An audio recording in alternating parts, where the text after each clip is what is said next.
فرمایا کہ جب بدکار بدکاری کرتا ہے تو اس سے ایمان نکل جاتا ہے۔ اب شیطان کیا چاہتا ہے؟ ہمیں سو میں مبتلا کر دے، ہمیں بدکاری میں مبتلا کر دے، اور بدکاری کے جتنے راستے ہیں، فحشا کے جتنے راستے ہیں، شیطان نے ان کو آراستہ کر دیا ہے، رقص کو فن قرار دے دیا گیا ہے، اور آج اوریانی پر مشتمل مخلوط اجتماعات کو فیسٹیول کا نام دے دیا گیا ہے، اور کیا کیا رنگ اور کیا کیا ڈھنگ دیے گئے ہیں۔ وہ راستے جو بدکاری پر منتج ہوتے ہیں وہ راستے کشادہ کر دیے گئے ہیں، اور اس سے بڑی بدبختی کیا ہوگی کہ جو بدکار لوگ بدکاری کو، برائی کو، فحشا کو پھیلاتے ہیں، حکومتوں کی طرف سے ان کو ایوارڈ دیے جاتے ہیں اور ان کو بلا کر کے اعزازات دیے جاتے ہیں، اتنے پیسے دیے جاتے ہیں کہ آپ سوچ سکتے ہیں کیا ان کے اندر خوبی ہے کہ وہ برائی کو پھیلاتے ہیں، وہ فحشا کو پھیلاتے ہیں۔ یہ معاشرے کا بدترین طبقہ ہے جن کی وجہ سے بدی پھیلتی ہے، نوجوانوں کے اخلاق بگڑتے ہیں، ان کا کردار مسخ ہوتا ہے۔ جو شخص بدکاری میں پڑ گیا اس کے دل کا چہرہ مسخ ہو کے رہ گیا،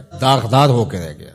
فحشا تو بہت بڑا جرم ہے، عام گناہ کرنے سے بھی حدیث پاک میں آتا ہے کہ دل کے اوپر سیاہ داغ پڑ جاتا ہے۔ اگر بندہ توبہ نہیں کرتا، دوبارہ گناہ کرتا ہے تو وہ داغ پھیلنا شروع ہو جاتا ہے، حتیٰ کہ ایک وقت ایسا آتا ہے پورا دل سیاہ ہو جاتا ہے۔ جب پورا دل سیاہ ہو جاتا ہے تو پھر بدی اور نیکی کا امتیاز بھی مٹ جاتا ہے۔ ایک وقت ہوتا ہے کہ بندہ گناہ کرتا ہے، اس کو چین نہیں آتا کہ میں کیا کر بیٹھا ہوں، لیکن جب گناہ پہ گناہ، گناہ پہ گناہ، بدکاری پہ بدکاری کرتا ہے تو پھر اس کو کوئی پریشانی نہیں ہوتی۔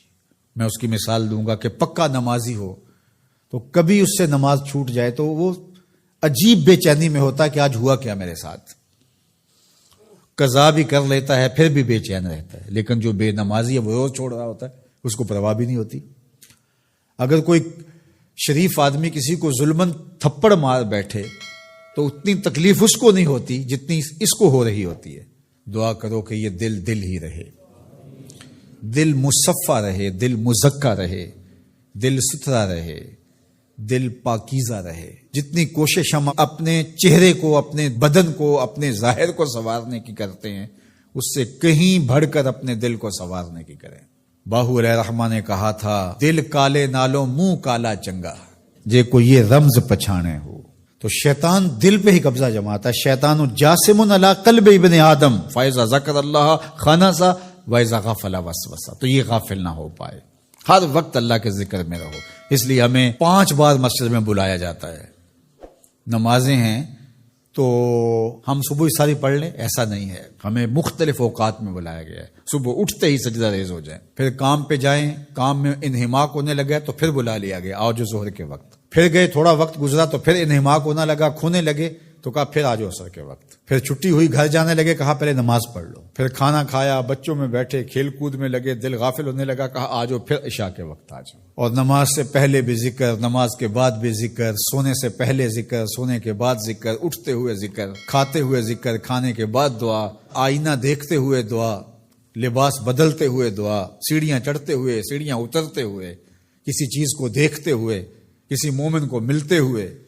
ہماری زندگی کو دیکھیے مسلمانوں کی، ہم تو ہر وقت ذکر میں رہتے ہیں، ہر وقت اسی کا نام جپ رہے ہوتے ہیں، کبھی السلام علیکم، کبھی سبحان اللہ، کبھی ماشاء اللہ، کبھی الحمدللہ، کبھی لا الہ الا اللہ، کبھی لا حول ولا قوت الا باللہ، کبھی اللہ اکبر، کبھی نماز، کبھی سجدہ، کبھی رکوع، کبھی قیام۔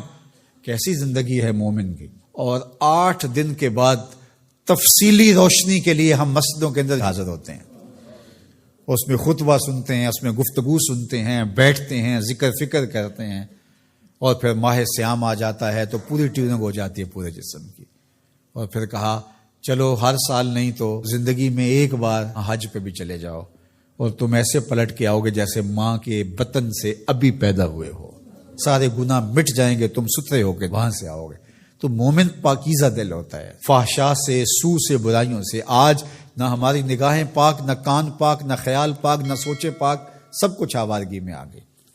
تو اس لیے ہمارا رب کیا چاہتا ہے کہ ہم نیک ہوں، صالح ہوں، پاکیزہ ہوں۔